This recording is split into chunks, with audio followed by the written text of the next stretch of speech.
Pengadilan Agama, PA, Blitar, Jawa Timur, mencatat ada 2.339 janda baru yang terdata selama pandemi COVID-19. Angka yang dihimpun sejak Januari hingga Agustus 2020 itu mencakup 1.953 gugat cerai yang diajukan istri dan 732 talak cerai yang diajukan suami.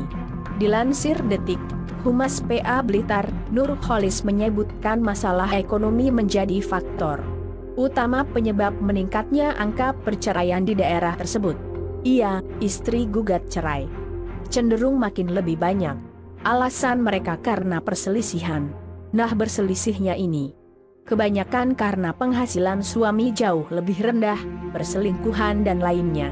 Tapi yang faktor utama perselisihan memang ekonomi, ungkapnya, Senin, 7 September 2020. Angka perceraian di Blitar. Nurholis menjelaskan, angka perceraian selama masa pandemi COVID-19 meningkat karena banyaknya kasus penghasilan suami yang lebih rendah dari sang istri. Hal ini dibuktikan dengan data gugatan cerai diajukan oleh istri lebih banyak dari data talak cerai yang diajukan suami. Menurutnya, angka perceraian sempat menurun saat awal wabah virus corona melanda.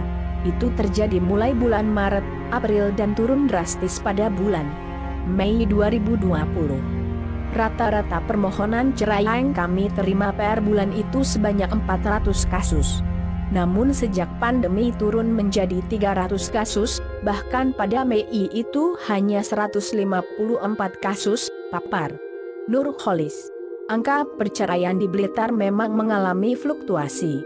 Jika pada tahun 2018 tercatat sejak bulan Januari sampai September ada 4.203 kasus, angka ini menurun tajam pada tahun 2019, di mana sejak Januari sampai September tercatat hanya ada 3.255 kasus.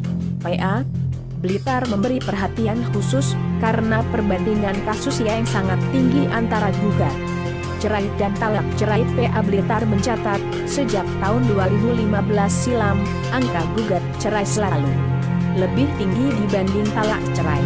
Alasan ekonomi disebut sebagai faktor utama para istri menggugat cerai suaminya.